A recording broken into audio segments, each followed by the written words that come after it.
आज आप सबको मालूम है कि झारखंड में विधानसभा चुनाव होने जा रही है और पिछले दिनों सब कार्यकर्ताओं का इच्छा रहता है कि विधानसभा चुनाव जब आए तो चुनाव लड़े। इसके लिए तैयारी भी लोग करते हैं और मुझे भी एक कार्यकर्ता होने के नाते चुनाव लड़ने का भाव मेरे में भी है और था। आप सबको मालूम है कि किसी कारणवश हम चुनाव भारतीय जनता पार्टी के तरफ से कैंडिडेट की जो घोषणा होनी थी वो नहीं हो पाई और चूंकि अब परिवार है, मुझे लगा चूंकि जनता के बीच थे तो मुझे लगा कि चुनाव लड़ना चाहिए और चुनाव लड़ने के लिए निर्दलीय प्रत्याशी के रूप में पर्चा भी खरीदा। इस बीच पार्टी के शीर्ष नेताओं से भी बात होता रहा और जब समय नजदीक आया तो मैं नॉमिनेशन भी कर दिया। नॉमिनेशन करने के बाद देश के बड़े नेता, असम राज्य के मुख्यमंत्री और ये झारखंड विधानसभा चुनाव के निमित्त सह प्रभारी आदरणीय हिमंता बिस्वा शर्मा जी हमारे घर आए और एक छोटा सा परिवार गरीब बैकग्राउंड से यहाँ तक पहुंचे। एक दलित के घर में हिमंता बिस्वा शर्मा जी घर पहुंचे। हमने आतिथ्य से सत्कार भी किया, उनसे बातचीत भी हुई और ऐसे नॉमिनेशन करने के बाद भी, नॉमिनेशन करने का पूर्व भी मन में हमेशा रहता था कि हम सब एक ही मिशन पे निकले हैं।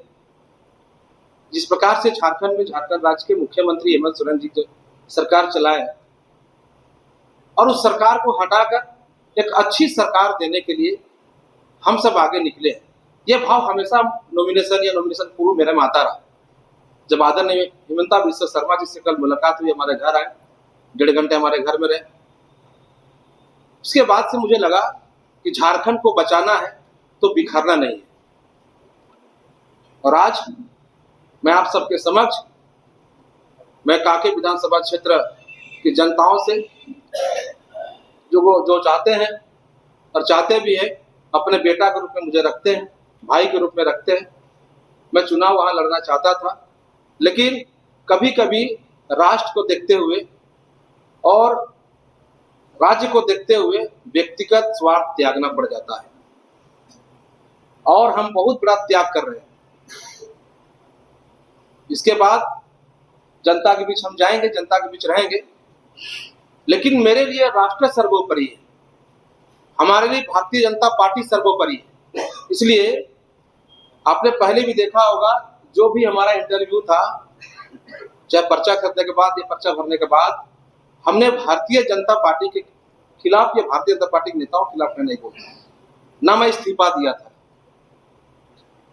क्योंकि भारतीय जनता पार्टी एक पार्टी है जो राज्य को संभाल सकता है, राज्य को विकास कर सकता है और मुझे मेरे चुनाव लड़ने से कांके विधानसभा से ऐसा लगता कि भाजपा से हम अलग हो गए और अभी समय है भाजपा को मजबूत करने के लिए। हम सब भाजपा को मजबूत करना चाहते हैं और यहाँ पर जो जिस प्रकार से बांग्लादेशी घुसपैठ जो झारखंड में अपना पांव पसार रहा है, तो झारखंड और झारखंडियों के लिए चिंताजनक विषय है। ऐसे समय में जो सरकार बांग्लादेशी घुसपैठियों को आमंत्रण कर रहा है, शरण दे रहा है, वैसे सरकार को हटाकर जो बांग्लादेशी घुसपैठ से मुक्त कराए और झारखंड को मजबूत बनाए और झारखंड जिन उद्देश्यों से अटल बिहारी वाजपेयी जी ने बनाया था, वो झारखंड बनाने के लिए भाजपा को मजबूत करना आवश्यक है। मुझे मेरी बात हुई कल, क्योंकि हम जब कांके विधानसभा क्षेत्र में घूमते हैं लगातार, तो वहां के विषयों को उठाते थे। आप सब मीडिया के माध्यम से आप लोग भी उठाए। हमारे यहाँ बहुत सारे विषय है। हमने कहा, आदरणीय हिमंता बिस्वा शर्मा जी से मैंने कहा कि आखिर जो हमारा विषय जिसे लेकर जनता चाहते हैं कि कमलेश राम वो विषय को उठाएगा, वो विषय का हल कैसे होगा।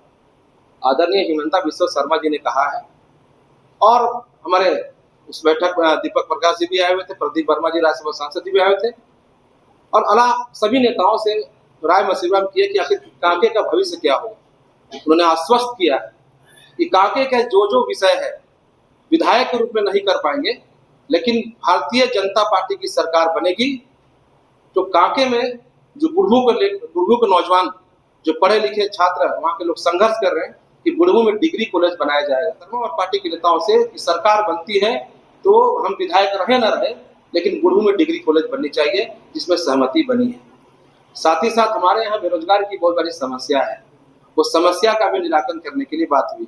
आप सबको याद होगा कि जब माननीय रघुवर दास की सरकार थी, तब हमारे बुढ़ऊ प्रखंड के चकमे में एक कपड़ा का फैक्ट्री, कपड़ा का जो टेक्सटाइल खुला था, लेकिन जैसे ही हेमंत सोरेन का सरकार बना, हमारा वहां पर पिलर खड़ा हो गया वो टेक्सटाइल खुलने के लिए।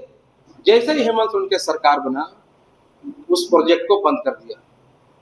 अगर वो टेक्सटाइल बन के तैयार हो जाएगा तो वहां के 10,000 हमारे भाई बहनों का नौकरी लग जाएगा। हमारा गुस्सा इस बात का है कि अगर ये 5 वर्षों जब हेमंत सोरेन की सरकार यहाँ पर है, ये 5 वर्ष अगर वो टेक्सटाइल जो बन रहा था उसको अगर नहीं रोकते तो आज 10,000 हमारे विधानसभा क्षेत्र के भाई और बहन नौकरी करते। विषय ये कि आने वाला समय में भारतीय जनता पार्टी की सरकार, एनडीए की सरकार बनेगी तो चकमे के जो टेक्सटाइल जो वहां पर बंद पड़ा है वह हम लोग सरकार के माध्यम से उसको करने का काम करेंगे। हमारे यहाँ बहुत बड़ा विषय है क्योंकि किसान का क्षेत्र है, सारे विषय पर हम लोग कल बात किए, 1.5 घंटा हमारी बात हुई कि ये विषय है, मुझे इस विषय के लिए ही आगे कर दिया गया। जनता को ये विषय में निराकरण चाहिए, तो हमने बात किया कि हमारे किसान क्षेत्र है, बहुत सारे पत्रकार साथी हमारे कांके विधान से भी यहाँ पर उपस्थित है। हमारे यहाँ कोल्ड स्टोर नहीं होने के कारण किसान का जो फसल है कभी कभी बर्बाद हो जाता है, इस पर लाखों का उसको नुकसान होता है। तो हमने कहा है कि सरकार भारतीय जनता पार्टी को हम सब बनाएंगे और ये विषय को हम लोग कोल्ड स्टोर जो ठाकुरगांव में खुलवाना बड़े स्तर पर, वो काम को करना है। ऐसे कई विषय है, ये विषय पर हम कहे हैं कि चूंकि कांके विधानसभा की जनता का अपार जन समर्थन हमारे साथ है, अब कांके विधानसभा क्षेत्र की जनताओं से हम अपील करना चाहते हैं कि अब सबको एक साथ मिलकर भारतीय जनता पार्टी एनडीए की सरकार बनाने में सबको मदद करें। निश्चित तौर पर हम आपको आश्वस्त करते हैं, विधायक नहीं लेकिन विधायक से कम भी नहीं, हम खड़ा आपके साथ कल भी थे और कल भी रहेंगे। आपके साथ जो भी आपकी समस्या, कांके विधानसभा क्षेत्र की जनता का समस्या निराकरण किया जाएगा। इसलिए क्योंकि अभी मैं पहले ही बताया आप सबको कि ये हम सबको कहेंगे कि हम लोग को बटना नहीं है, एक साथ मिलकर हमको भारतीय जनता पार्टी एनडीए की सरकार बनाना है। हम कभी कभी अखबार पढ़ते हैं, वीडियो देखते हैं, मन विचलित हो जाता है। कुछ दिन पहले कल या परसों हमने देखा जामताड़ा के विधायक इरफान अंसारी जी, जो मंत्री भी है, हमारे एक आदिवासी महिला, झारखंड आंदोलनकारी स्वर्गीय दुर्गा सोरेन के पत्नी को उन्हें किस प्रकार का शब्द का प्रयोग करके एक आदिवासी समाज के बेटी को अपमान करने का काम किया। यह मानसिकता ये कांग्रेस पार्टी के नेताओं का दिखता है कि आदिवासी के प्रति उनकी मानसिकता क्या। ये कोई नई बात नहीं, इससे पहले भी विधानसभा के अंदर में वही इरफान अंसारी कांग्रेस पार्टी के नेता हमारे प्रदेश अध्यक्ष आदरणीय बाबूलाल मरांडी जी के प्रति उन्होंने कहा था कि आदिवासी इतना तेज कैसे हो सकते हैं, आदिवासी तो पता नहीं आदिवासी को बुद्धू समझते हैं। तो आदिवासियों के प्रति यह कांग्रेस पार्टी का जो विचार है, जिनका सिद्धांत है, ये झारखंड में आने वाला समय ये झारखंड के लिए बहुत चिंताजनक विषय है। ऐसे समय में ये कांग्रेस पार्टी और झारखंड मुक्ति मोर्चा, ये इंडी गठबंधन जो है, इस गठबंधन को झारखंड से हटाकर भारतीय जनता पार्टी की सरकार बनाना अति आवश्यक है। बहुत बहुत धन्यवाद।